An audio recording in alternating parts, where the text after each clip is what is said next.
Om.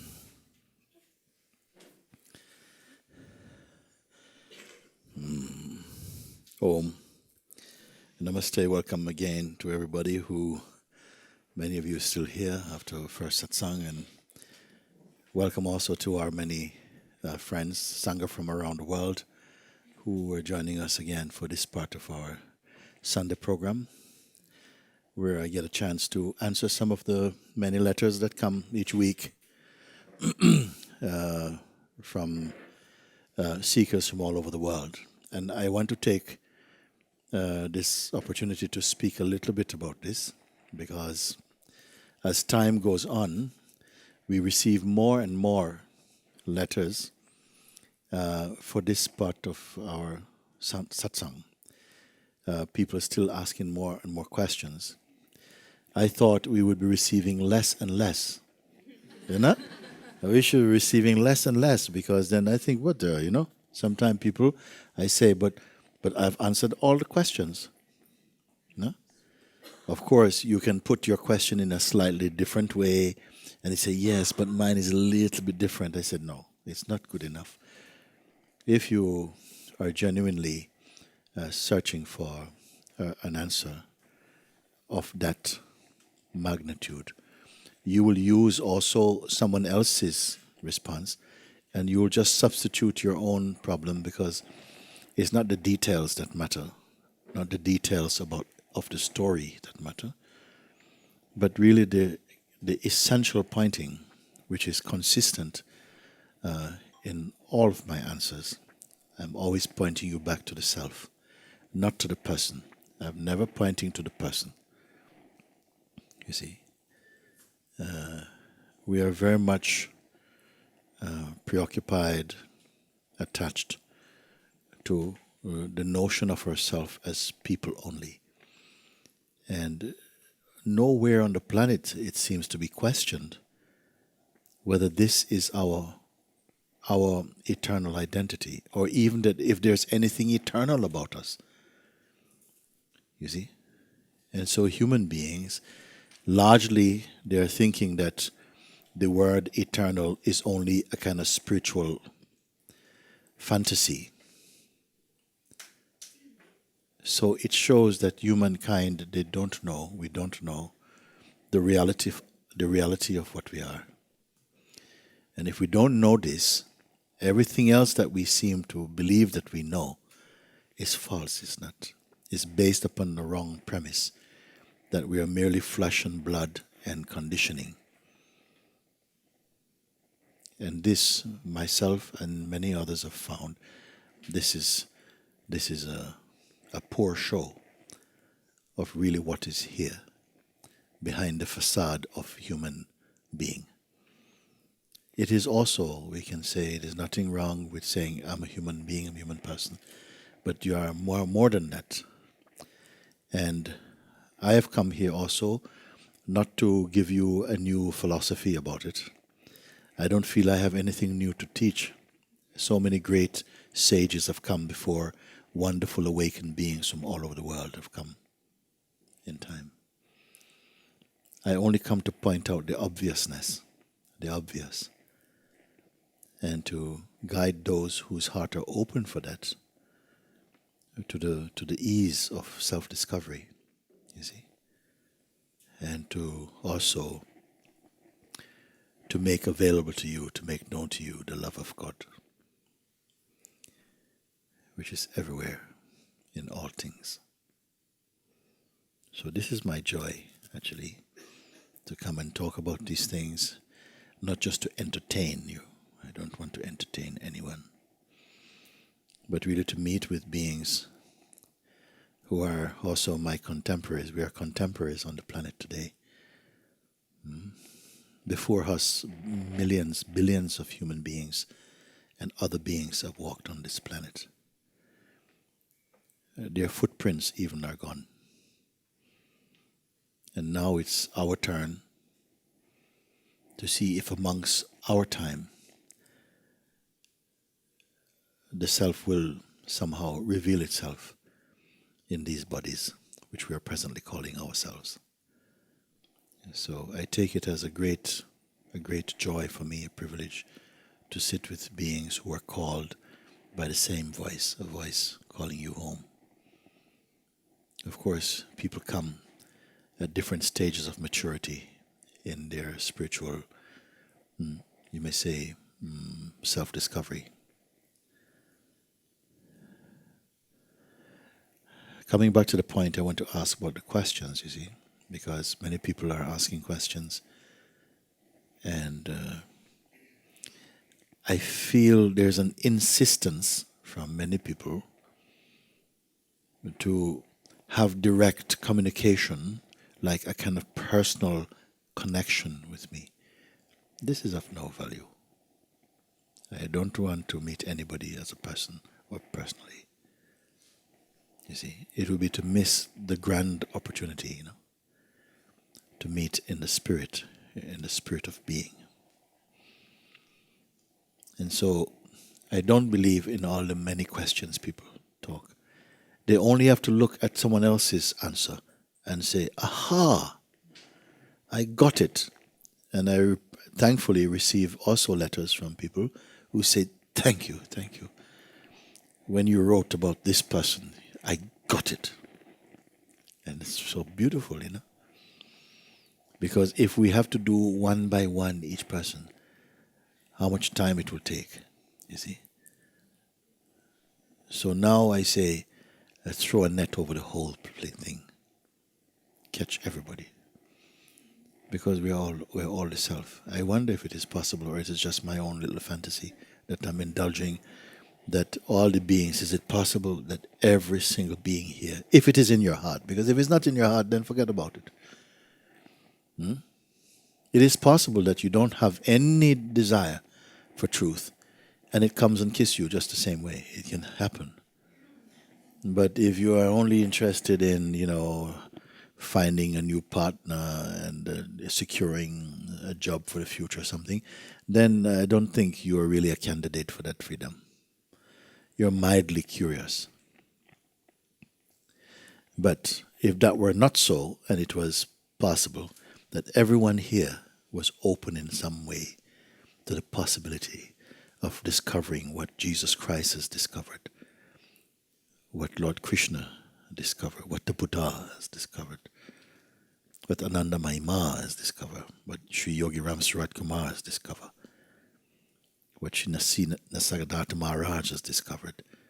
They've discovered what they discover is present in you, alive right now. And if there's an urge in that direction, then, you can begin to say, thank you for existence. Thank you to existence that I've come in a human form, because in a human form, the consciousness is more likely. It has the potential, the possibility to awaken to its divine source and origin.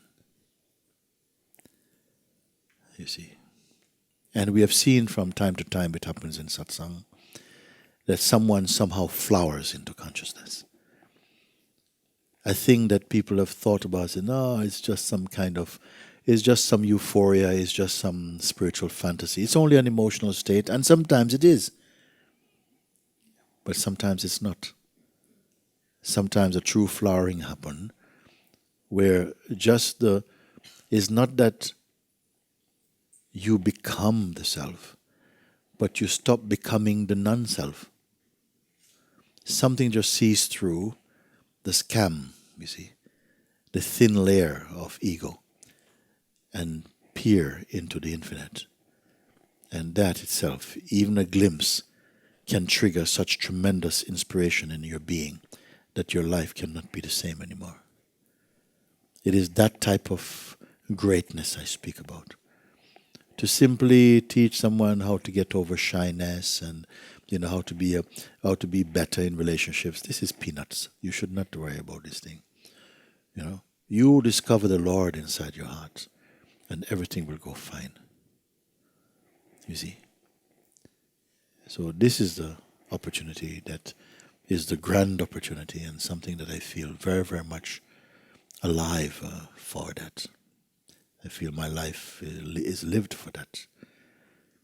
I have not found any other subject in the human kingdom that will engage my attention. I'm not saying I am that important. I'm just saying I speak for myself. I have not found anything. And before the discovery of this, I cannot say that I lived a colorless life. I had fun also. But in the rising sun of that awareness, the all other things they just fell away into some insignificance,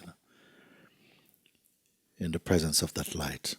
And the light that was found here, I see it in everyone. What is amazing is that you don't see it in yourself. You see? So we're here looking together, that whatever seems to obscure that light will be seen through. And I don't believe in fantasies and dreams. I don't have time for that. The reality is far too splendid. It's far too amazing, too magnificent to waste time only on fantasy. You are that reality. But moment by moment, we betray ourselves, we betray the truth by somehow snuggling up with the mind. We will take a little look and see what comes today. I am not promising that I'm going to get through all of these things. We see how it goes. I like it like that.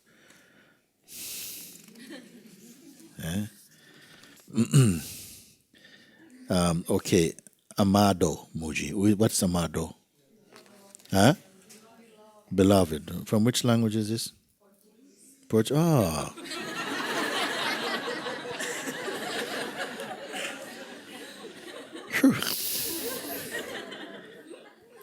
Is it possible to become master and is it possible to become master and disciple being so distant and even speaking different languages?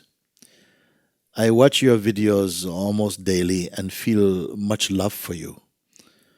Comme amor. Marisette, Rio de Janeiro, Brazil. Is it possible to become or to have a relationship master disciple being so distant? Being so distant. If you think in terms of physical, through the physicalized mind, it may seem distant, you see. But if you feel the connection in the heart, there is no distance. There is no distance, really, not significant. There are some people, I only see them once a year. And when I see them for once a year, sometimes only for 2 or 3 days, or 1 or 2 days. And I don't mean full days, I'm talking about a few hours, But from 1 year to the next, when I meet them, I'm stunned by the simplicity, how much they faded as personality, and how much they're emerging as beingness, And we're not meeting, we're not chatting on the phone, we're not having Skypes every day. Some of them they don't even know how to use Skype. So what has happened, you see? And sometimes these connections are deeper than people who I'm seeing almost every day. You see?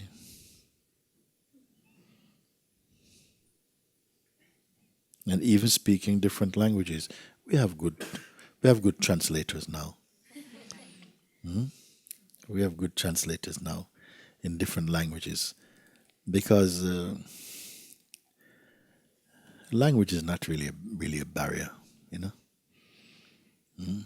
Sometimes we've had satsangs, I remember quite often in India, and now as I talk, I remember even one woman, she was coming to satsang the whole season of satsang. It's like 3 months, never missed one satsang. And she doesn't speak any English at all. Just thank you, nothing more than that she can speak. Okay?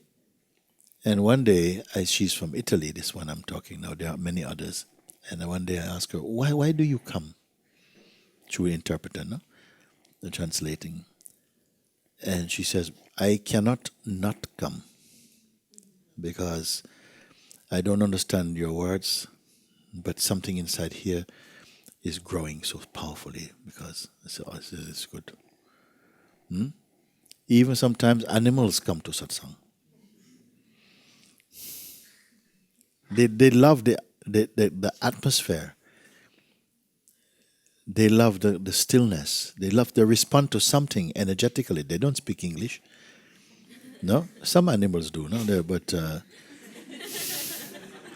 But it's not it's not that they understand. Energetically they say, yeah, I like it here. Not all of them. You see? Not all of them. Like some dogs may really love satsang, others they can't bear it. They can't do it. And we had before our donkey, some of you might remember, the donkey called Vibhuti, totally loved satsang.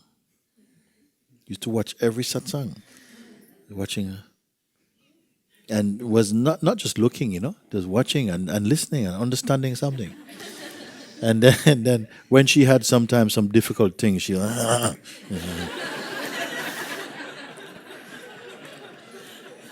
and they showed me one time I was abroad, I don't know if I was in Russia or something, and the donkey was there. They sent me pictures of the donkey looking at the thing, and she even filmed it, The whole satsang, watched the whole satsang, watching. And then sometimes, like when she was, like sometimes she really became so, like this, and she peed, actually. It was like out of spiritual joy.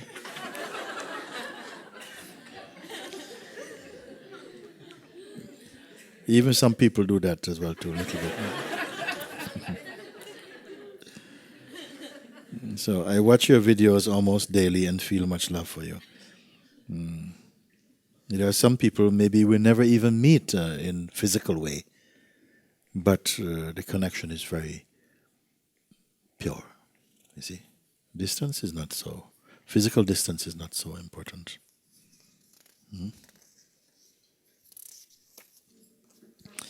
Beloved Mooji, I just want to say thank you, thank you, thank you.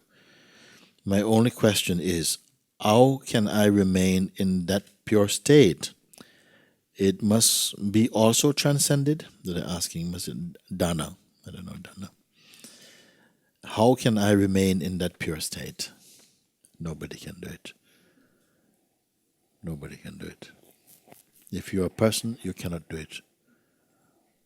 Only a non-person can do it. The person cannot do it. The person cannot do anything all the time. It's a very restless state. Should I tell you something? There are no persons, actually. It's just consciousness pretending, actually. Okay, I said it now. When you realize that you are consciousness, then you realize you're not staying in the pure state.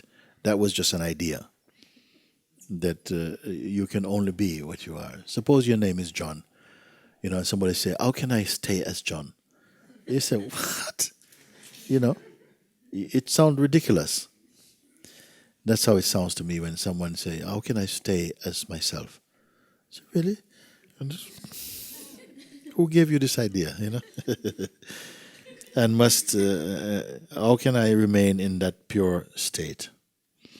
It must also be transcended? You see, yes, this idea that you must stay in a state, that idea must be transcended. It's not easy to. It's almost as though we are speaking two different languages. The language which comes from the heart, which is so straightforward, so simple, and the language which comes to the mind. For me, there's only two languages, really.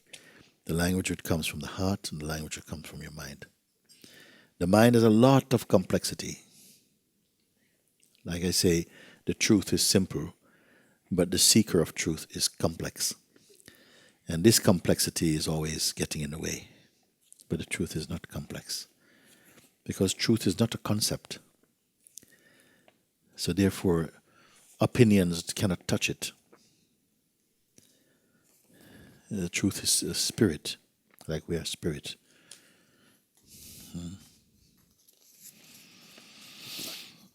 Hello, Mooji. I had many experiences of being totally still, but my mind has been memorizing everything about them. So now I only feel frustrated and I feel like my mind will always win the battle. Thank you, Mario. I have had many experiences of being totally still, but my mind has been memorizing everything about them. So the mind is kind of, knows how to be still, actually, how to be still. You see? And making stillness into a technique. So your mind is, I show you how to, not like that. See how this and breathe, and don't think. You see? So the mind can say anything, but why do you have to follow? Suppose you have a mind that says all kind of things. It tell you, hey, you're stupid, you're so ugly. Look at you. You're never gonna do. You're never going to be awakened. You're too fat, or whatever it wants to say. And you, oh my God, oh my mind. I wish I could stop my mind. You don't have to stop your mind. You stop feeding your mind. It can say all kinds of things. It's like somebody comes to you on the street and says, "Excuse me, can I borrow your right kidney?" You say, "Who's this crazy guy?" Like that. You would laugh, no, or something. But if you want to say, "How dare you? How dare you ask me for my," he said, "That's going too far." The mind is also suggesting lots of things. That is why you pay so much attention to it, because you believe it. We believe it, and so you believe it into existence. And it feels really real for you. It's just like that. It's not anything different. So the mind is memorizing everything, right, about being still. So now I only feel frustrated and I feel like my mind will always win the battle. If your mind wins the battle, how will it celebrate? Without you? Will it celebrate without you? The mind, can it exist without you? Does the mind have its own life or something? It's self-employed, it works for itself, and it just hitches a ride in your head, beats you up, and runs away with your jewels. You see, we believe many things like that. Maria, thank you for letting us know that in every moment there is grace. I was twisted with regret from hurting someone I love, but not staying as the self. This is great motivation I see. It's bitten me. Thank you, thank you, thank you. I love you completely because you are not a you. Thank you, Hollis. Thank you for letting us know. Thank you for letting us know that in every moment there is grace. I was twisted with regret from hurting someone I love by not staying as the self.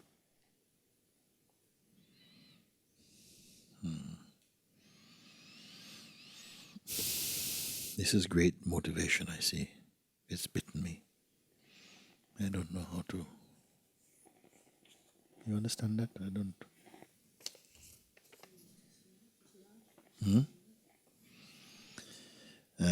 I was twisted with regret from hurting someone I love. This much I understand.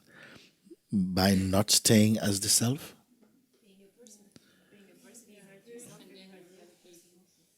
Because of being a person.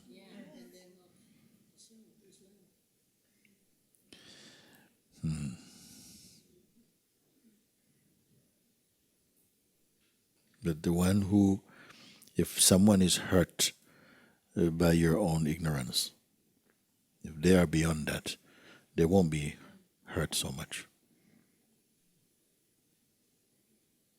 You see? Bless you.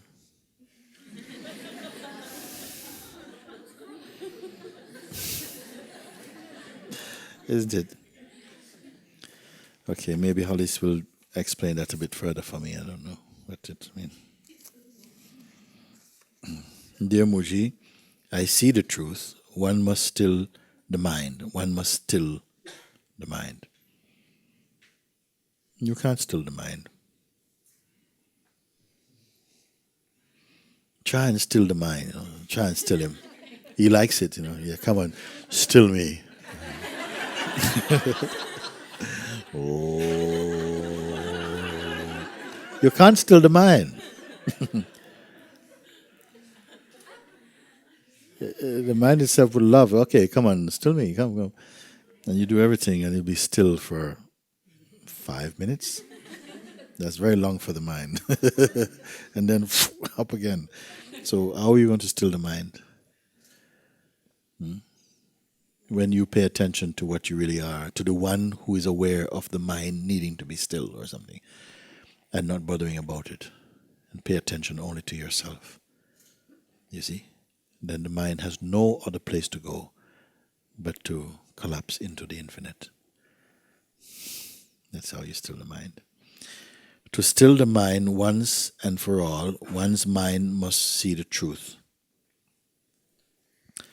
How can one break out of this seemingly never-ending vicious cycle and realize freedom? Please help. Thank you, Anjali.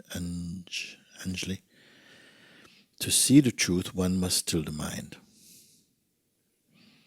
No. To still the mind once and for all, one's mind must see the truth. No. You give so much power to your mind to discover, then my mind must see the truth, my mind must do something. And I said, you are still, and if the mind doesn't want to cooperate, what are you going to do? Come on, man, come, let's just be still now, be still. No, I don't want to be still. I want to go party. No, but I want you to be still. And this is a relationship of real suffering, isn't it? How are you going to just still the mind? You must know the difference between yourself and the mind. You can be without the mind, but the mind cannot be without you. Sometimes we think we are the mind, and somehow it seems like there's an overlap, and we're not quite sure which part of this is really me and which is like this. For a little bit. But mind merely means just thoughts and feelings and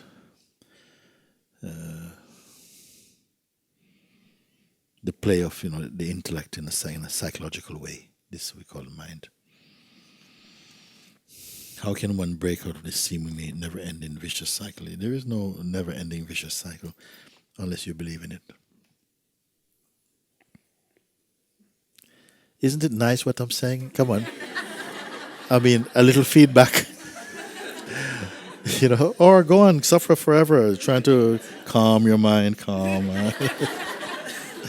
Let the mind, you must be so yourself in the true, that your mind wants to join you. It just says, look, it's no use fighting him. I might as well join, because that's what happens. It cannot win, it just joins you and just it comes and it joins. You try and do something, it excites it, it just,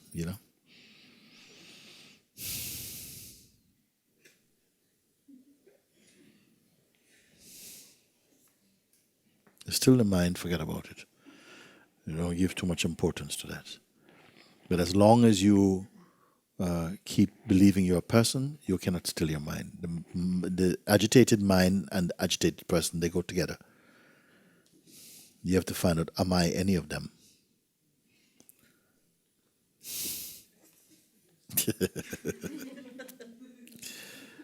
You get it or not? Okay. Beloved Master, this morning the bird flew free out of the cage made of love. In the midst of the movie, accompanied by lots of clear and loud voices, I heard you whispering, attention.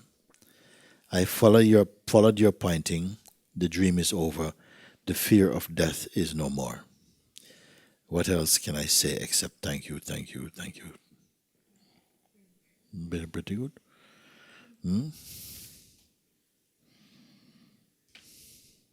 This morning the bird flew free out of the cage made of love. You got it? A cage made out of love, you see? Yeah, if love becomes a cage, you need to fly out from that one. In the midst of the movie, accompanied with lots of clear and loud voices, I heard you whispering, "Attention." I followed your pointing. The dream is over. The fear of death is no more. Very good.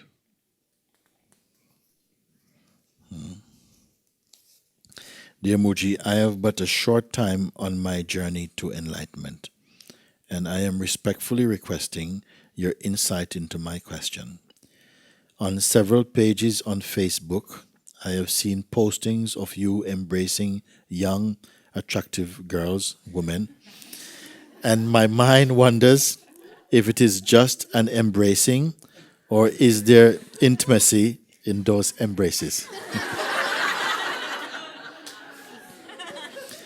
And I question if it is the ego recalling past sexual memories on my part. Is the ego capable of being so deceptive? And most important, how do I overcome the negative thoughts that are brought up? Again, with respect, I thank you for your guidance and enlightenment. Namaste. Alekos. Alekos B. Alekos B. You know this person? Okay. So on several pages on Facebook, right? I don't have a Facebook, by the way. I know there's a Mooji something on Facebook, but I don't know about these kind of things. I have seen postings of you embracing young, attractive girls, women.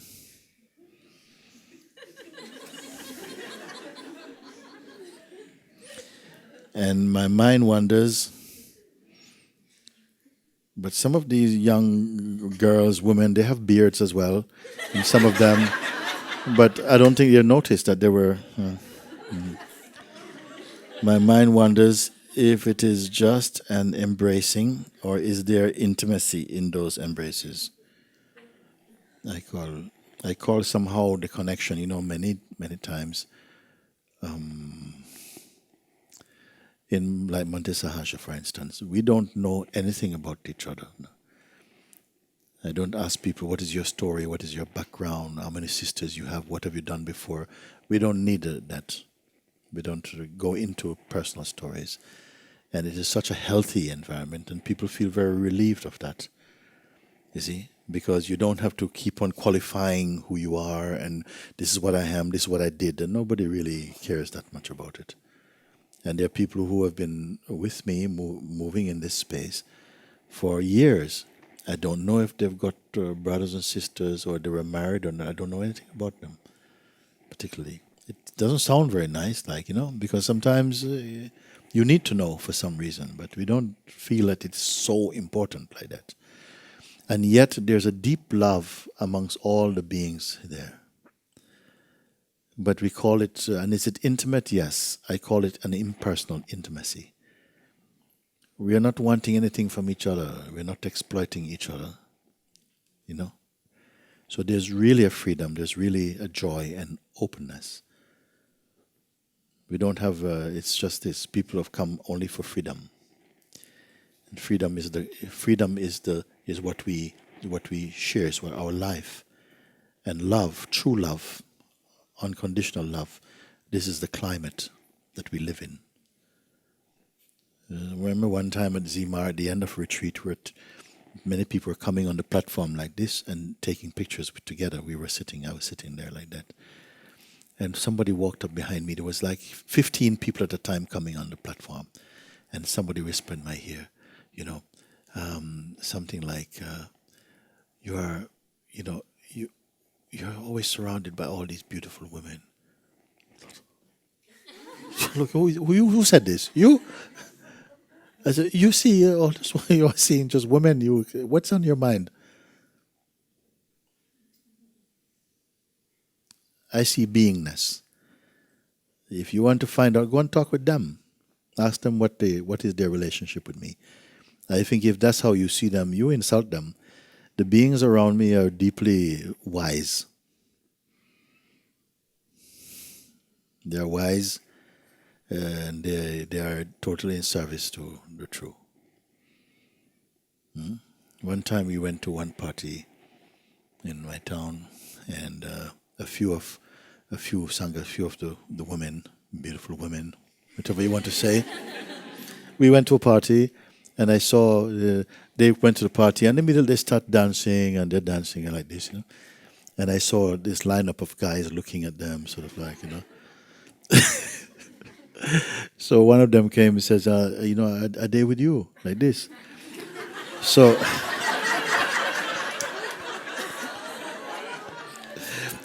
so I said to him, listen, you don't stand a chance, you know.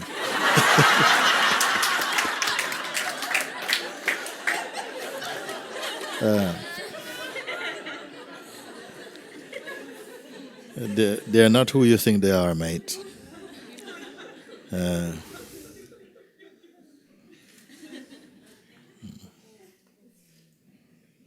Okay. My very dearest teacher, Mooji, there is no divide. Nothing can come between hearts. No big pond, or ranger of mountains. Received your welcome words today at a moment when I least expected. Tears, as always, of profound joy fill my heart at all of the pointing and confirmations that you impart. That I should be so blessed to have encountered you in this lifetime. I am on my knees with my head at your feet. There are no words that could ever express the depth of my gratitude. John Ferry, Duncan, British Columbia. Wow. Somebody know? Okay. Very nice. John.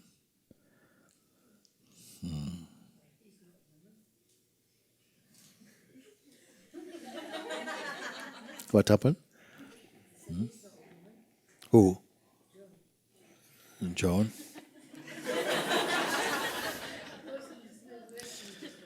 Beloved Mooji, there is nothing but gratitude and love for you, for the truth that has been revealed in self inquiry. There is this deep, silent stillness that I am.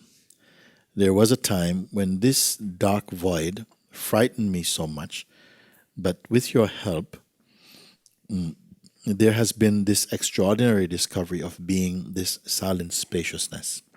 So, the question is, what is it that finally somehow matures so that the only question of importance is, who am I?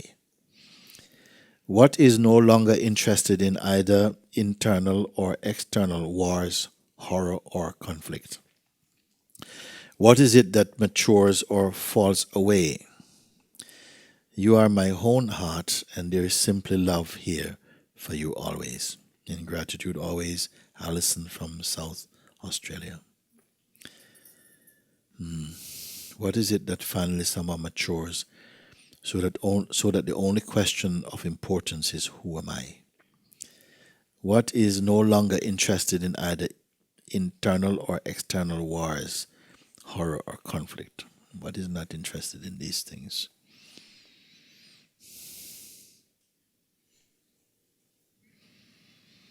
What is it that matures or falls away?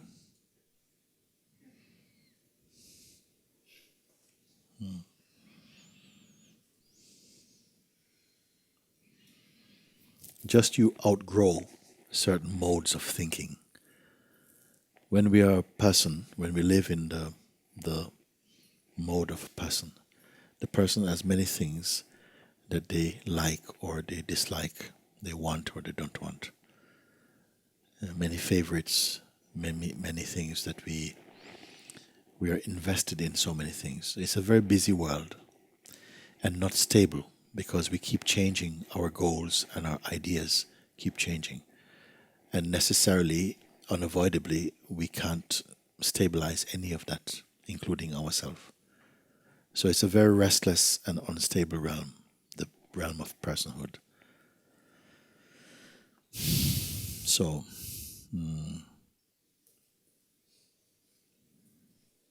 as one matures towards the truth or in the truth, naturally and spontaneously, the mind becomes clean without scrubbing. It just lightens up.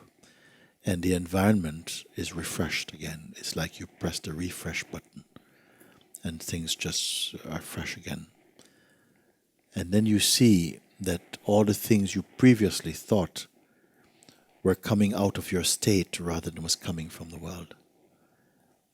Because there is no single one view of the world. If there are 20 people, they will have 20 different views. Sometimes you can just see, like, just the football World Cup just finished not long ago.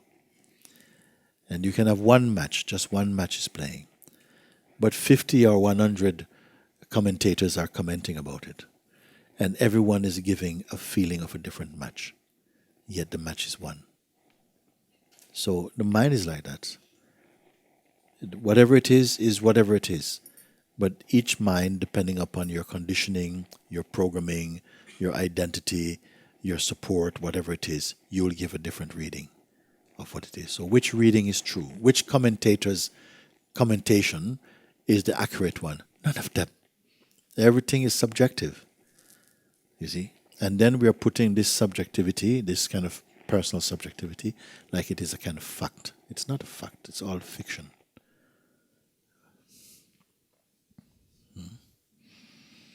So you ask, what is no longer interested? The beingness is recovering from somehow the hypnosis of conditioning and recovering again. It's pure light, it's pure sanity, so to speak. So these things fall away.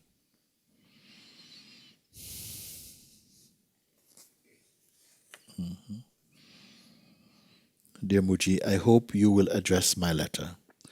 I really need some guidance. I have written to you in the past, and each time it is something different. Exactly. This is why I am writing now. One moment I'm feeling very connected and so clear. The next moment I feel utterly lost. So lost that I feel like I am going to die. I watch all this happen. Things are shifting within me very quickly. I have understood your teaching about how I am not any of those things because I can see them. I am that which witnesses. I do feel that, but perhaps I have not understood.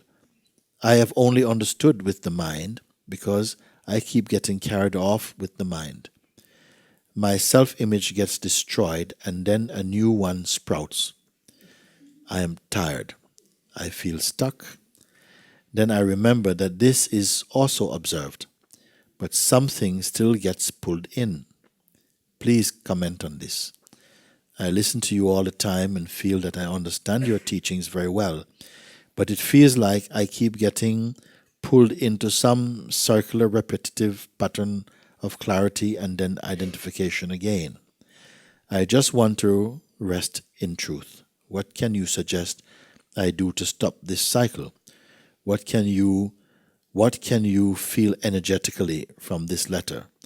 Thank you for your time, Brian. What can I feel energetic from this letter? You are confused, no?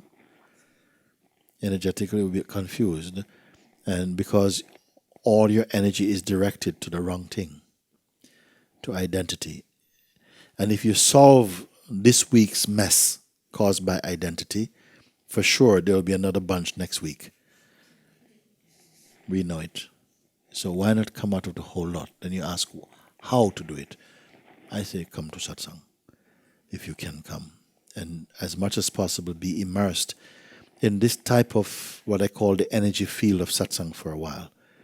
Because you ask things that seem like it's requiring a kind of verbal answer or direction or guidance, but then you're not able to follow really this guidance, you see. Sometimes you need more than just verbal answers, you know.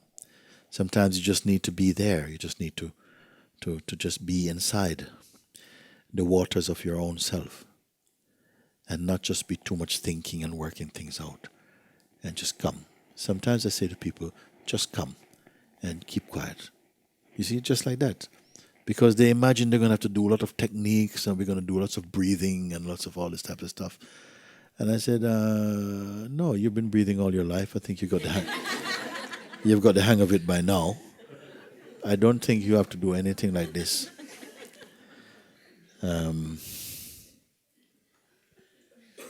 So energetically, when I look at it, I don't feel inclined even to read it again. It's like I feel tired when I read your letter. You see?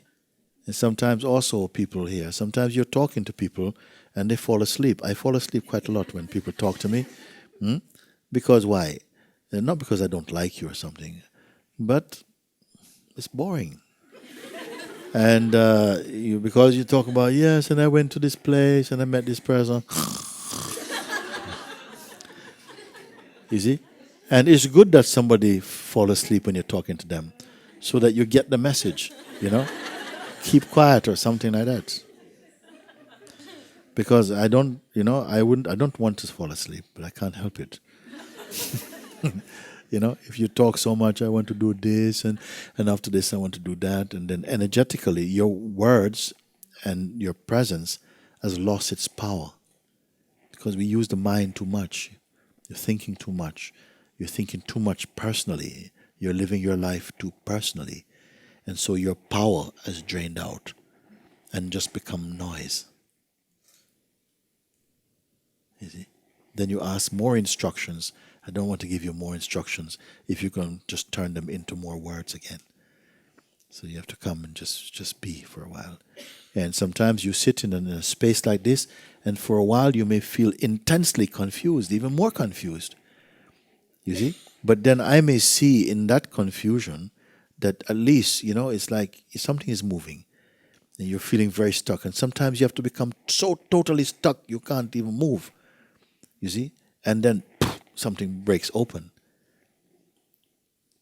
So sometimes we're not the best evaluator for our own, of where you really are. You have to come to a space where, a space is given to you.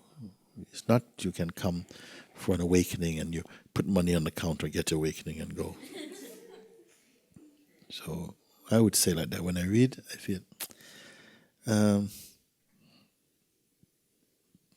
I don't feel so much to give. Yeah, well, you must do this and do that. It's already too rich. Your words and what you have to share is already too rich. And it's like, even to go over them again, it's too heavy. So I'd rather you just become empty. First you have to become empty. When you're empty, you see, like this, something is fresh and you find that nothing is missing. When you're full, you still want to get even more full. It's just a habit. When you're empty, you feel, I don't need anything at all. Something feels complete, not lacking.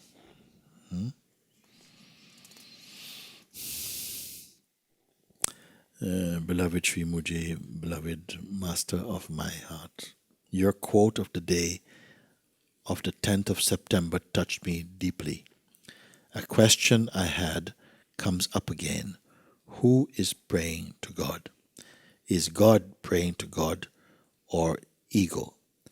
Is it that club of body, mind, emotions, remembering, that pool of conditionings, of old human stories, of delusions, identifications, and so on? Is that what is praying, maybe you're asking? Until grace one day touches our life so much that even these four old guys are kneeling down in surrender, praying their last prayer. Kill us, merge us, melt us into your light. Are they so fulfilling these old Bible words, which says, I am dying in order you are living? I don't understand. I don't remember hearing that. Do we find in that spirit the secret of life? I am dying in order to give you life, maybe, I don't know. But I've not heard this like this. I don't think you're quoting the Bible right. Yes, that is true. The love between a master and his student can't be compared with the love we ever felt in our human life. I love you so very much, more than human words can describe. With big gratitude, I am yours, LK, from Germany. So a quote on the 10th of September touched me deeply. A question I had comes up again. Who is praying to God? Is God praying to God? Don't take up these questions too much. Who is it that's praying to God? Is it God is praying to God, or is the ego praying to God? Or is God praying to the ego? Or is God praying to God as the ego? And is the ego pretending to be God, praying to God? Don't get into that so much. You see, if you have a natural, come like a child. A child just says, please help me, or something. They don't have sophisticated ways of putting things. And immediately something rushes to respond to their plea like that. So start there. You want help? Say, help me. I don't know what kind of help I need. I just feel like I need help. So God knows what kind of help you need. So leave it to God. Just say, help me. I am confused and I'm so full of bad thoughts. Please help me, take them away. Something will come. Not maybe in the way that you expect, but something comes. Or sometimes something doesn't come. But whichever way, there's an answer in it. What will happen is that it makes you much more sensitive, more alert, more alive to the subtleties and the ways in which the divine communicates to itself in the form of person. For a while it is like that.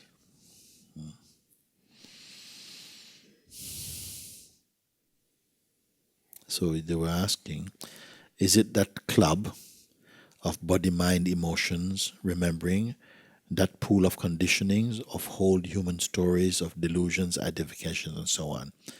Is that what it is that is praying to God? There are more intimate questions than that. Sometimes we're asking a question, but if it is answered, it still don't bring you any closer to the real goal. It's just food for the mind. It might sound philosophical or spiritual, but it has no vitamins, no nourishment in it. It's just another kind of, it's coming from the mind even. You see? When you ask a question that really has your heart in it, then this question, even when I read it on paper, it moves something inside and compels it to pay attention. It says, pay attention to this one somehow. And you feel it energetically. You see, we must not rely only on verbal language or on the written word. I have, letters in London. I had a letter in London that now is maybe about 11 years. I don't open it. I just feel I don't want to read that. And it's not from the government. It's not like one of those. It's just from somebody, and I don't feel the vibration. I don't know, just read this stuff. Huh? Because somehow it's not there. And at a certain point, you may start to realize that when you speak with people, there's a listening is taking place on another level inside. That is not trying to figure out anything. It's just you hear in a different way. And this happens to quite a number of people, They start to feel life more energetically. They don't just listen to the words that people say. They feel their presence, they feel the strength, they feel their spirit, and something responds to that. You see?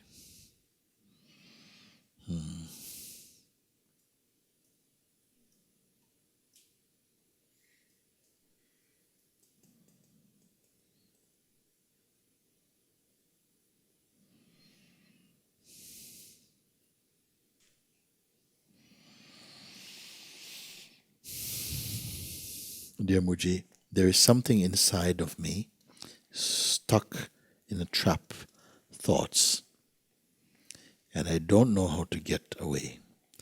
It makes me feel unable to do anything, including finding lasting peace. There is also a strong sense of frustration, and although I've tried asking who is frustrated, I can't keep separate from the constant noise in my head. I feel so tired. For a while, I even thought that by making myself as tired as possible, I would eventually give up all my efforts and find peace. This has caused that. On the occasion when I have found that real sense of freedom, my selfness, deep gratitude and compassion, a voice shows up and says that it is false. And I'm imagining how it feels from hearing and reading so much about it. You see, like that. So it's like a voice comes in the middle of your meditation or whatever, and the voice just says something like, you're just imagining it. It's not true. Okay? And immediately you're broken. Oh, no, my mind. It seemed ridiculous, no? That a voice. Whose voice is it? Where do you come from? Who sent you? You see? Why don't you check it out? Where is voice? Where is this voice? No, maybe, but because you've listened before, and before that also, and before that also, you listened.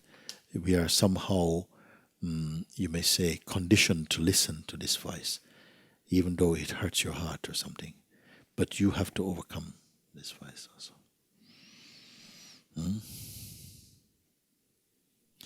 Your videos have given me hope that I can do it and there can be peace now. That would be wonderful. When you think when the feeling I or I am comes, recognize it as consciousness. Don't say it is a person. The worst thing you can do is to convert the sense I am, which is the godly principle and voice and presence inside you, and take it merely to be a person. Because when you believe you're only a person, you see, then everything becomes personal, and then it becomes a mess. Know I am consciousness. Know yourself as consciousness, you see. And the mind will have a very difficult time to try and convince you to be a person. Because if you're a person, it can have a field day with you. If you're being a person, the mind will play many tricks with you. But if you're consciousness, you catch him every time. You see. I'm deeply grateful for all the love you give to the world. Even though it is difficult for me right now, I hope to attend a Satsang someday. Sincerely, Celine from Venezuela.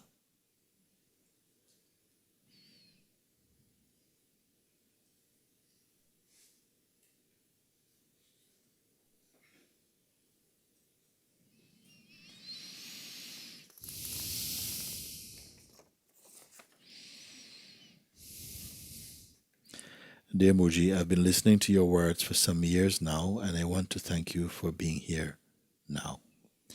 Recently, I have recognized that my attitude has been one of a victim for a long time. Poor me, the world is against me. As I could see this, I have started to change my attitude towards life, one that is more open and accepting. The world is for me. I can often feel a yes in my heart in different situations or when I'm just alone, but not always. I am quite relaxed about that. I have a feeling that I am on the right track, if there is such a thing as right and wrong. But it is my feeling. I mean, I am becoming more and more myself. I am every day learning something that I am not, something that I was told that I am. In the pure state, nothing is personal, and there is not even a sense of a separate me. So this must be a dream. And in the dream, I believe myself to be all of this. When it comes down to it, I feel like I have no questions. I already know. I just wanted to share this. I say yes in my heart. I am open for grace, because I, as a person, cannot direct the course of life. Thank you, Mooji. Love from Torva, Joanna. You're okay? You can handle another one or two?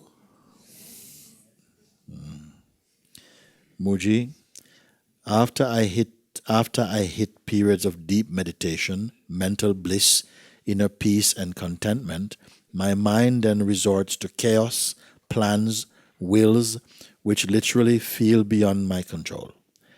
Then the divine takes over in my unconscious state, and something happens suddenly that I do not want to happen as a result of my unconscious rushed action.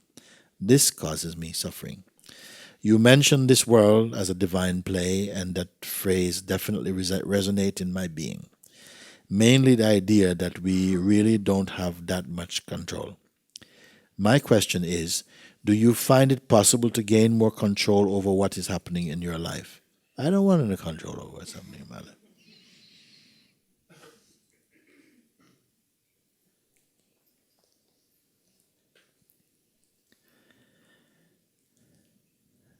I do get tired of the unexpected and frustrating things that happen. No, there's no frustrating things that happen. Things happen and you get frustrated. You see? We must be clear about these things. Is it possible to maintain such a high state of awareness that we finally stop compromising ourselves? Yes. Or is this really just part of the divine play and we need just submit to the higher powers? Yes. I know you are a man as I am. I am just very frustrated with myself and many aspects of my life.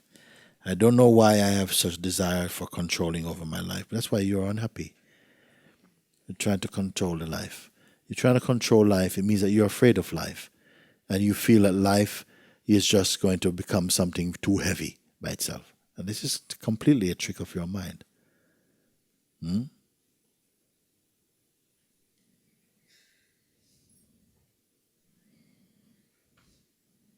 I don't know why I have such a desire for control over my life, but it feels natural to have that desire. Thank you, John. To control means you are afraid. You don't trust also. And you don't trust because you have not given space in your life that trust can show itself. Because it is there, you see.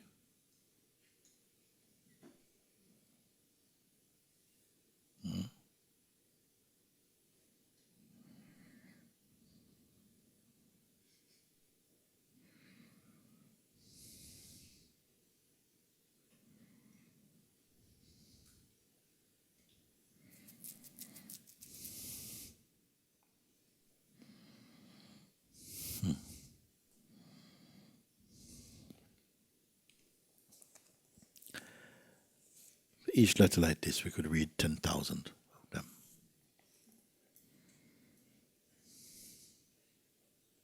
What is going on? What's going on? That human being can be so frustrated. Why? Too much identity. One time I was walking, I was talking, and I say, how many people they say is here now? Nearly 8 billion. My God, 8 billion. If it's 8 billion bodies, it's quite a lot, really, no? But if it's 8 billion egos, oh my God, this is too much on the planet. You see? The body, the world being populated with bodies is not, it's okay. But with ego, oh my God. Multiple suffering.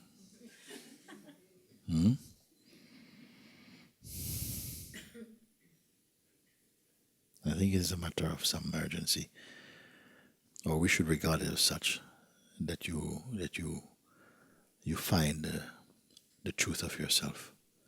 What a beautiful thing to happen. Then you don't have to go out and preach to the world. You don't have to.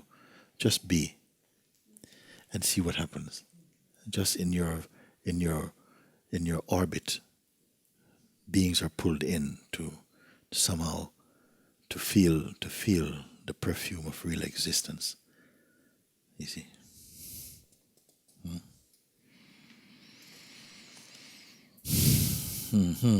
Very dear Mooji, first, so many thanks for all your Satsang YouTube clips that I can enjoy almost every day. It is the best that happened to me in my life. Second, could you help me to be out of the dream, meaning being awake to that, what really is, as you are explaining so well and trying to communicate? Because, as I know, hoping for it shows to the future, and the future is not now, not here. Maybe I just focus on reality or God every moment that I do remember, knowing that the I that wants so badly to remember what really is, would you say, is only an illusion? Or maybe I just be and trust life will arrange for it. Of course, if not, I would want to come see you in Portugal or London. I live in Mexico and have a family and I'm working. My family is not very keen on having a spiritual mom and wife, but I am 100% sure that to be able to be that, to be what is, or to see what I really am, would be so marvelous for me as well as beneficial for everybody around me. What a champion attitude, isn't it? What a champion attitude, huh? Hoping and trusting in God and also in you. Also, many thanks for everything you already have shown to me. Kind regards, Monica Angel, Engel. I love this letter. No? I love this letter because it's full of power. It's got, you see, not, oh, what's happening? I don't know. So, no, I mean, yes.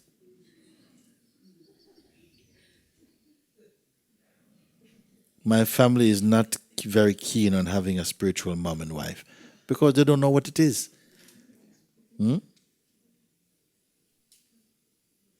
They just imagine you're going to be walking around with crystals on your head and stuff like this, and sort of blowing a didgeridoo. So they don't know what it's going to be.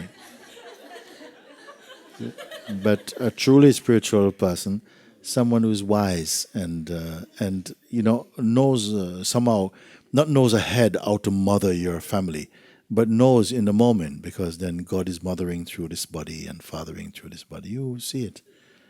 You see? And then what may start out in the beginning, resistance, because when people, they're afraid of something new. Especially we have an idea of who we think you are. And if you move away from this idea I have of who you should be for me, then something doesn't feel comfortable. It's very selfish, really, You see? So, but she's not having it. She says, but I am 100% sure that to be able to be that which is, to see what I really am, would be so marvelous for me as well as beneficial to everybody around me. I just feel that's just wonderful. Yeah? Hoping and trusting in God and also, it's so beautiful, you see?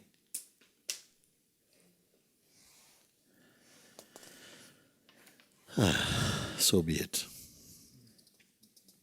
Dear Mooji, I need some words of wisdom to guide me. I quit school, such was the calling for truth. The confidence emerging from this as such a power that I threw everything into the abyss of the self. I gave myself away completely. My pockets are empty as I am blown by the sweet kiss of God itself. I don't really have a question, rather a request for some guidance. How can I justify being home all this time? I left school in May and not doing anything at all while my family circumstances are not the best.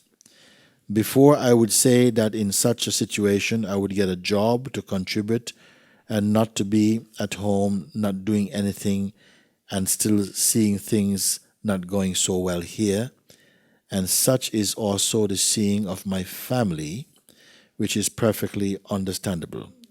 How can you be home, quit school, and you don't even get a job to help your family? Yes, why you should be sitting around watching TV all day? Everybody is trying to do something and you're sitting around being spiritual. You see? Something is not right about it. The thing is, I am incapable of doing it, not out of laziness, but because something does not allow it to happen. The language of the vital force, as you sometimes call it, is here and is pulling me into this more and more, asking me to trust it and to stay with it. I know this one is true. Still, I ask you, how do I justify this to my family? What do I say without sounding crazy, arrogant, non-caring, etc.? Some words would be appreciated. Much love, David from Portugal. Well, either they throw you out or something. At some point may happen like that. Or you go through this because if you feel truly inside your heart, and you're not just being lazy about it, but that something just holds you and you're unable to go out and do something.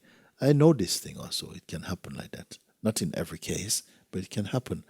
That somehow the motivation is not there to do anything. I remember also prior to this thing that took place for me, I was working on the streets of London as a portrait artist, And it was a good way, good living, because I was free. I can do what I want. And I was okay at making portraits, and quick, and doing really well. Then life changed, no? And then somehow I'm moving in this new way, but deeply, deeply in love with whatever it is, God, true, something, no? But no money coming in. And if I can say, I was even staying with my sister in those days, and we shared a place. She's so beautiful, and she said, "No, no, no, you come stay with me." I was staying there in this house together, but she was working, and we had a kitchen, and we had a big cupboard, and we had 2 shelves for me and 2 shelves for her, and her shelves always full of things. My shelf had nothing on it, you see, like this. And sometimes I would feel, I feel a bit hungry and I want to. I said, well, I wonder if I can just take, one biscuit and stuff like this from her.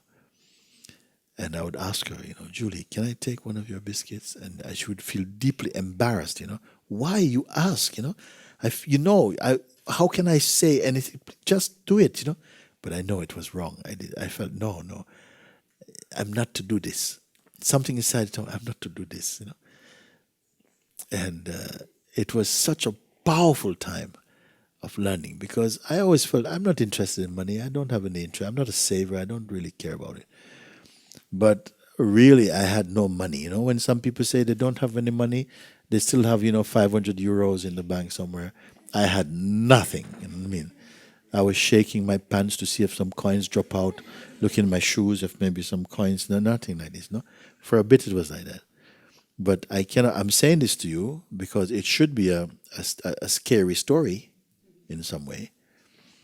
But it was so powerful for me. It was so powerful. It's such a transformation. Something. You see, I would say this is one of the richest part of my life. This part. You see, and so the part I want to tell you is that now there was this feeling of not being able to do anything. I just could not feel it. I couldn't see it. It's like the life that I used to live seemed very far away. You see, and then once I asked one of my brothers, like, can I borrow five pounds from you? And he says, I don't understand. He says, you have all this talent, you have all this talent, this ability to make a lot more money than me. Why don't you go out and you got your things, why don't you go? All your friends are there, everything is there. I felt so ashamed that he spoke to me like that because I knew in my heart I could not go. It's finished. If I took a pencil, it just be too heavy because something was not cooperating. I would be looking for a rescue, you see, to come out of this. But God gave me poverty for a while. You understand? And with poverty, I became rich inside. Something, no? So don't count on what you think it will be, you see? So here it says, now I'm reading, you have to stop your contracts. Stop making contracts with the Supreme. You give me this, I do this for you. You cannot do anything for it. You just have to somehow come and say, look, thy will be done. And, I'm up for it. No? And remember the magnificence of life and the greatness of opportunity. You see? That it's not about being safe and having a nice thing. It's not about this. You are the eternal existence.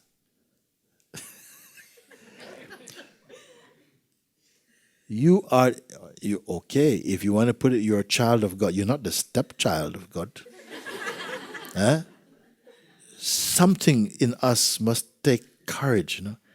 And just say, I'm here, you know. If I'm going to die in the skin from lack of food, because I've said to God, I trust for you, then I'll die.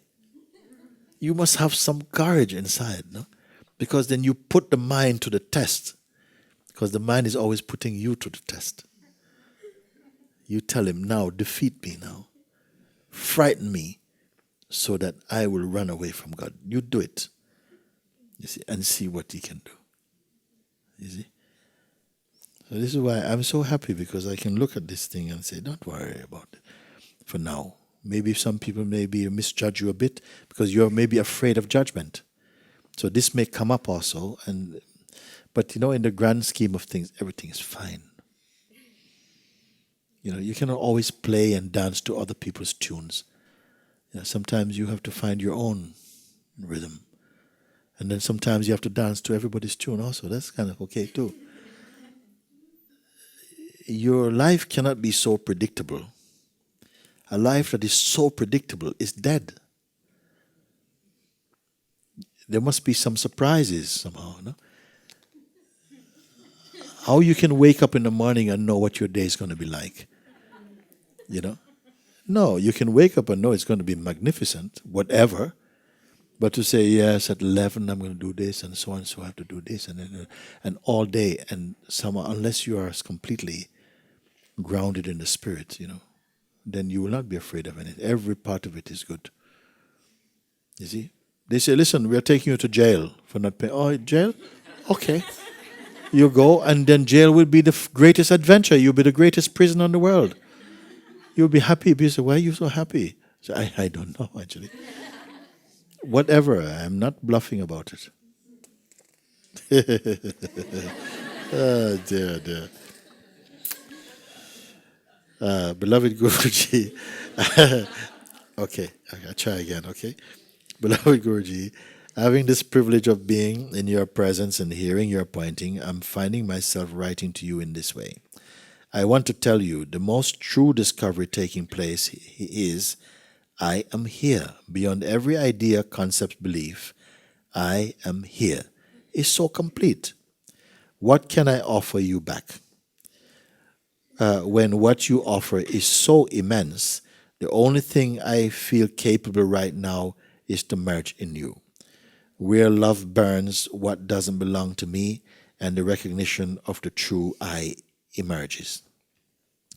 I can also see sometimes these emotional feelings that still kind of cover the I amness and try to sell me an illusion, an illusory sense of aliveness.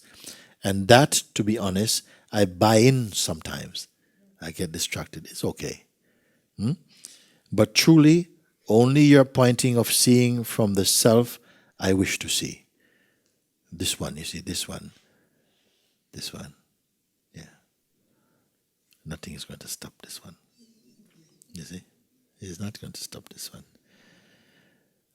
I also want to take this opportunity to say I am so, so, so grateful to you. Only you have truly shown me what life is, unfolding in such a more simple and fresh way, magic and wider than my mind could ever imagine. Infinite thanks to you, beloved Guruji. With so much love, so much gratitude and openness. In your presence, at your feet, Shankari. Very beautiful. Very beautiful. Because at a certain point, life is no more struggle. It's just joy. Is you?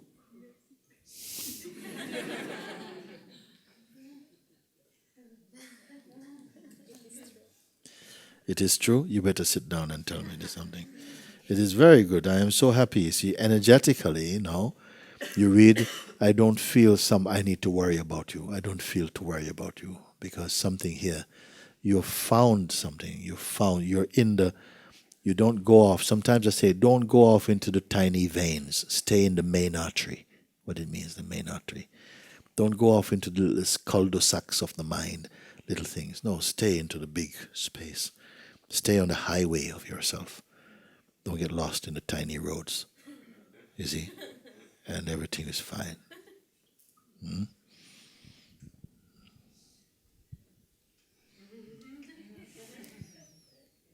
Yes. At the same time, something is a little bit surprised. I've just really merged in you since the first times I met you. Something has changed. I know it. I know it also. And I can't understand, but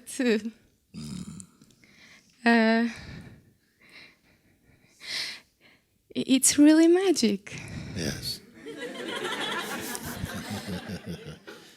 Yes, it's magical. It's magical. And sometimes I really wonder what can I give you back, because it's really so immense what you offer.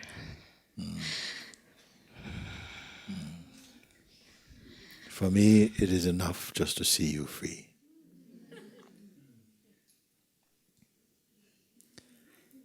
That is enough reward for me, to see a human being being set free from the hypnosis of conditioning. And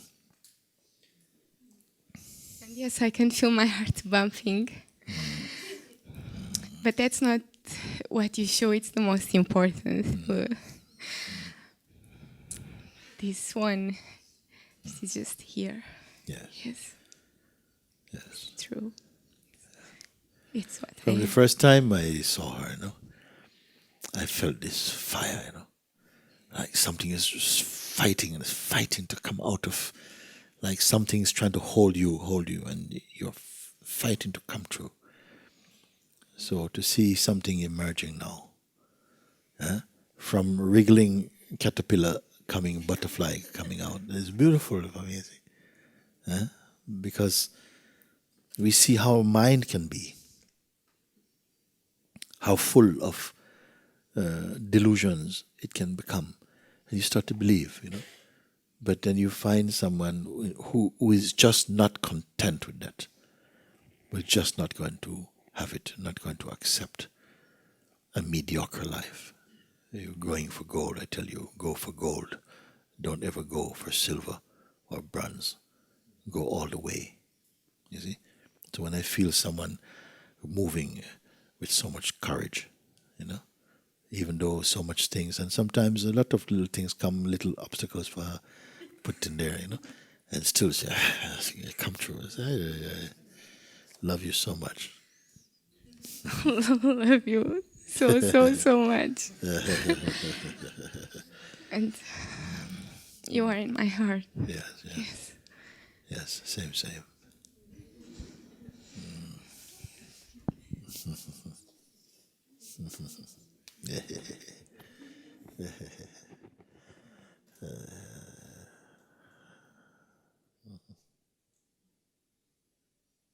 Very good.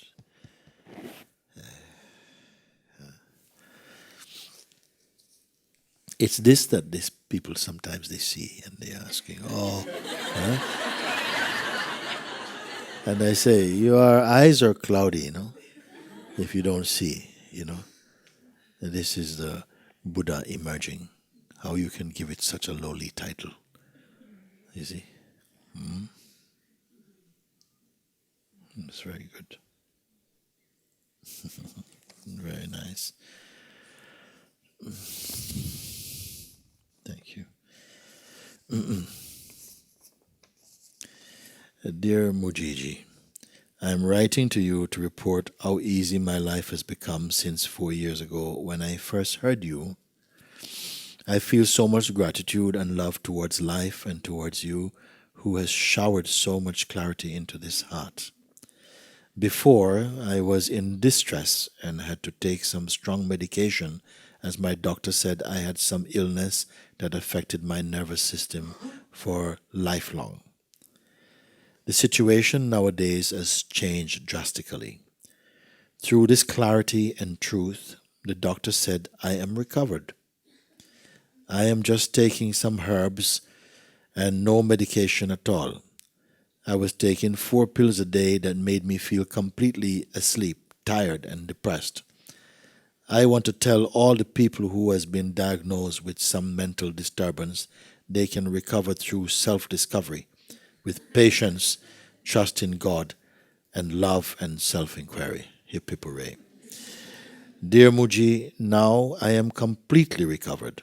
I feel fresh, full of life, full of even energy that does not go up and down. Love is underlying all my activities, actions, and thoughts. So much gratitude, so much peace, so much love inside this body. Om Shanti Shanti Shanti Uma. P.S. I forgot to say that the one who was sick was gone first. As Mooji says, even the devil, illness, is serving truth.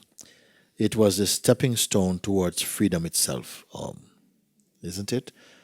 And I love to read letters like this because there are many people who are prescribed or who are diagnosed, and sometimes like they have now some illness lifelong. What a horrible thing to tell someone. There's nothing we can do about this. It's lifelong. I said, oh, get stuffed. I am not interested in that. I don't believe that at all. Because, especially sometimes in mental disorders and so on. And look, the inquiry brings you out of it and just somehow brings these states of depression. Sometimes depression is going to help you to find the truth. Difficulties in your life, difficult family situations, feelings of rejection, pain, physical, mental, emotional pain, psychological pain, all these things are going to come to somehow facilitate your awakening in some form or other. We don't wake up on chocolate flavored experiences.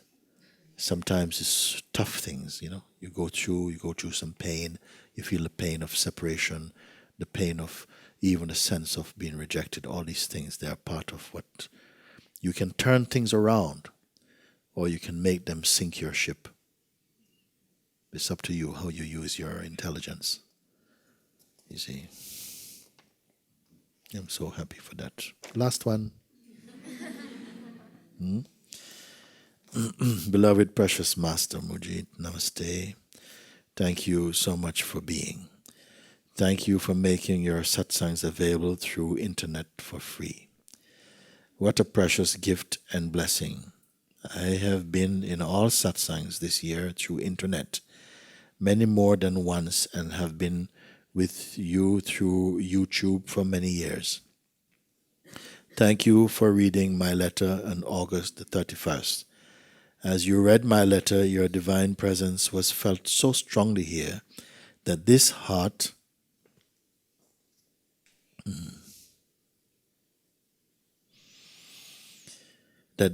burst into tears and wept much in joy and gratitude, and not knowing for the next 3 days. Thank you. I long to be with you physically in Satsang. Such traveling seems not possible for me. The consciousness that I am is ready to be only God. Please, dear Mooji, if it is possible, through internet, to finish off any ego left, any separation left here, I implore you to do so.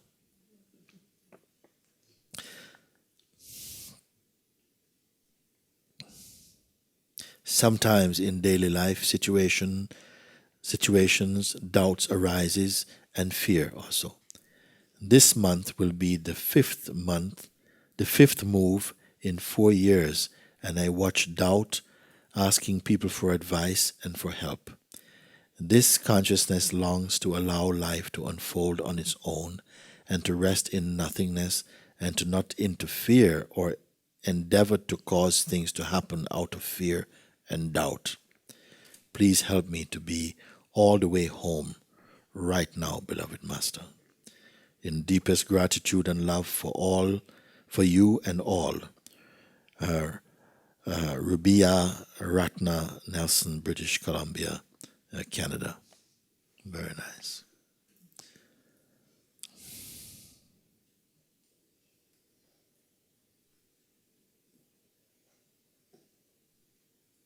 It is God alone who can put inside your heart the conviction or the urge to somehow stimulate or inspire you to go all the way for home. Only that power can do it. And why should it not do it? Because it is enough that it's a big start that it brought you to a place that is not putting further obstacles in front of you, but rather to show you how shallow they can be when seen in the pure light of the self. Left to your mind imagines, exaggerates things which are unreal. But if there is some earnestness or longingness inside your heart for truth, then the whole universe supports your awakening.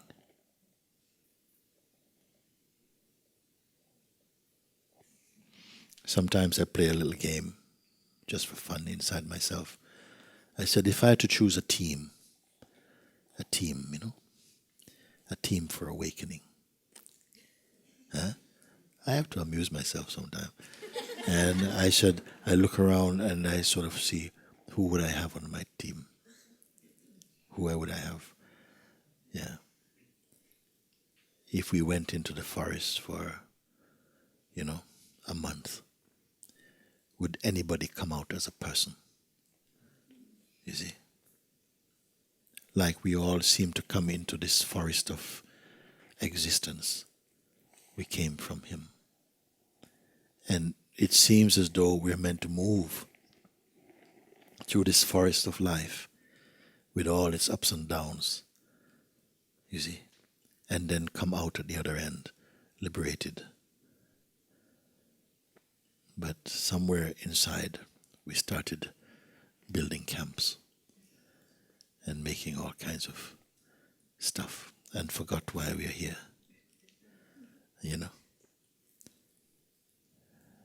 But not everybody.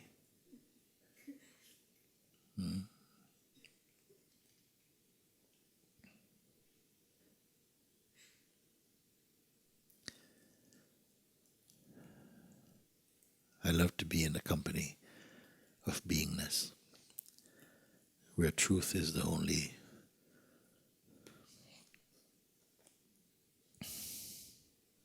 truth is the language. Love is the climate.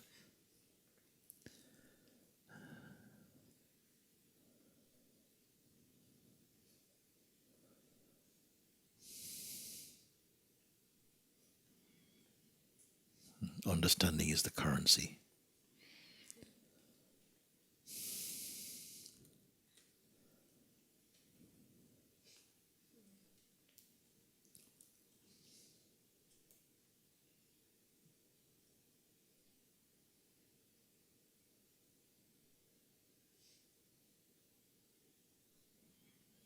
Because it has to be with such a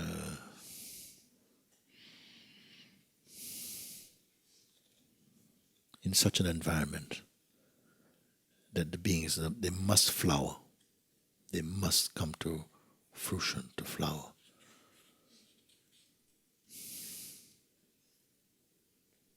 Otherwise, what the hell is this all about, this life? Really, I am asking seriously, what is it about? Isn't it to simply come here, make a few shillings, eat a lot of food, put on weight,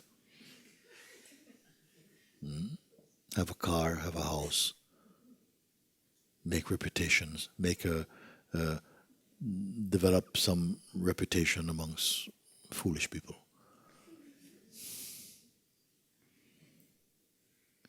And then vacate the premises. It's got to be more than that, isn't it? It's got to be more than that. It's got to be more than that. And some people, they know it. They've come to see it's got to be more than that.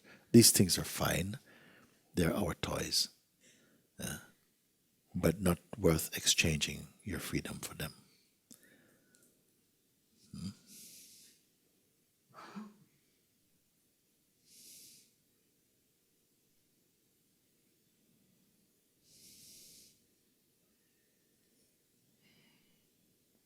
I want to tell all the friends who are joining us through internet that you are very, very much part of this energy field. You're very much here, you know. Nothing separates us, not even a camera separates us. You're not in the next room. We're all in the same space, undivided space.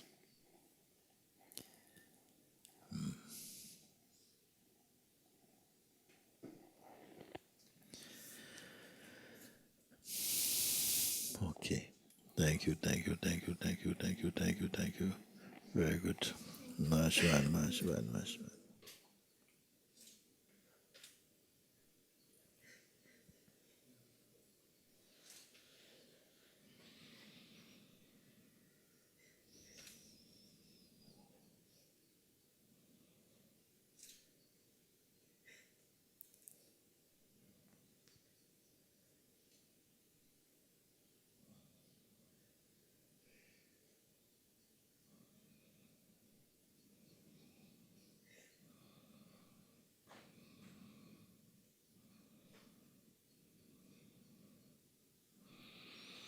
I feel the Lord say now, I am with you for all time.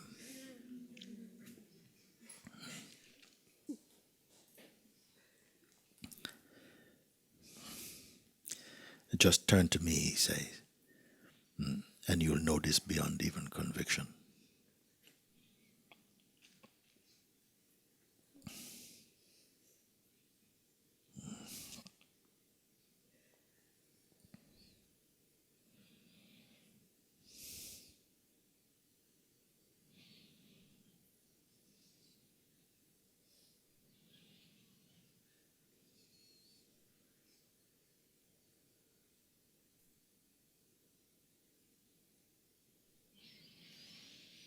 Okay, let's have some music. Somebody was going to come. I heard something like that. It's true? Okay.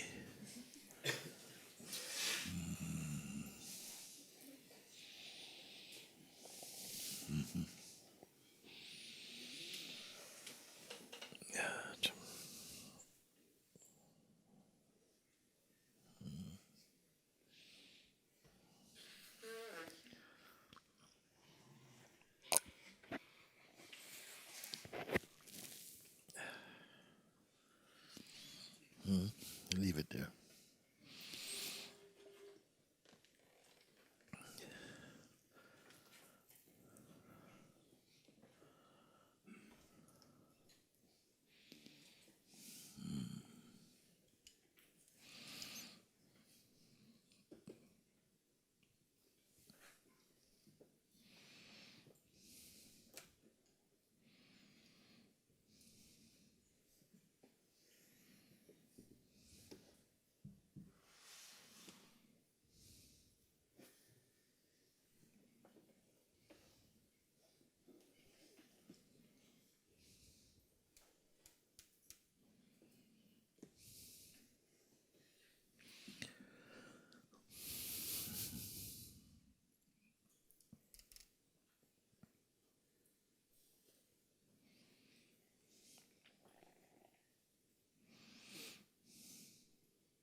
I'm very much looking forward to it.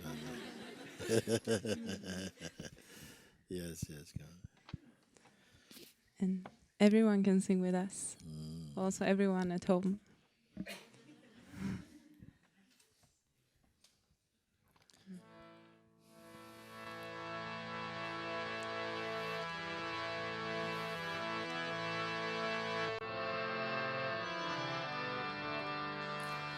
Om Namo Bhagavate Shri Ramanaya. Om Namo Bhagavate Shri Ramanaya. Om Namo Bhagavate Shri Ramanaya. Om Namo Shri Ramana Om Namo Bhagavate Shri Ramanaya Om Namo Bhagavate Shri Ramanaya Om Namo Bhagavate Shri Ramanaya Om Namo Bhagavate Shri Ram Arunachala Arunachala Arunachala Arunachala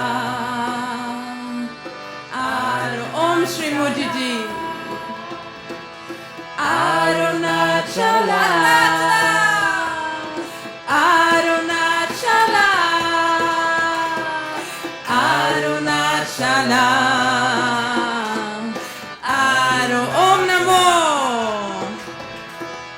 Om Namo Bhagavate Shri Ramanaya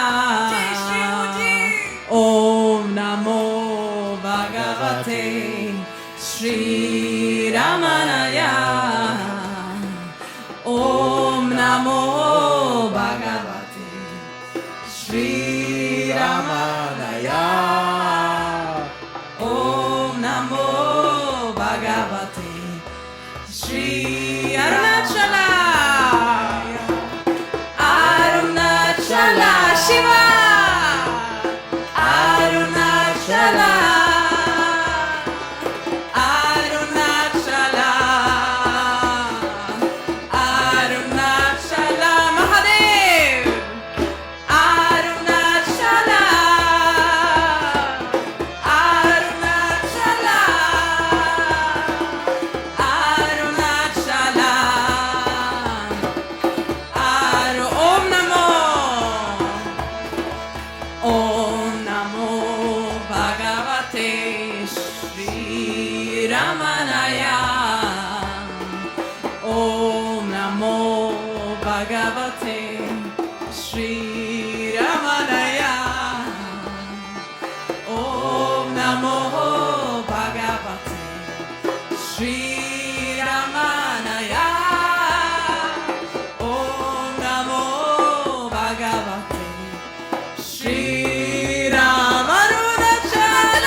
Shri Ramanaya Om Namo Bhagavate Shri Ramanaya Om Namo Bhagavate Shri Ramanaya Om Namo Bhagavate Shri Ramanaya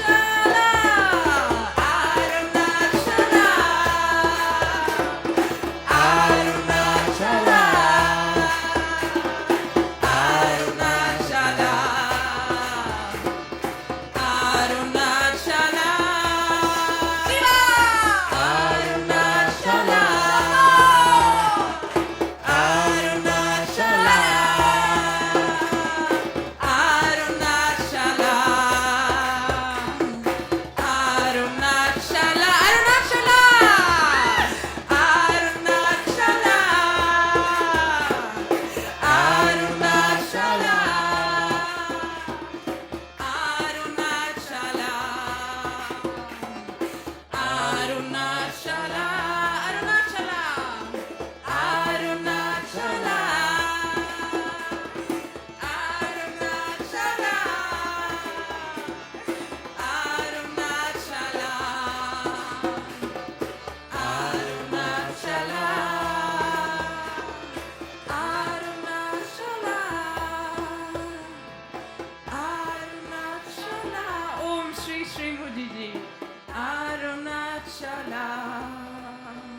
Satguru Mooji ji ki jai.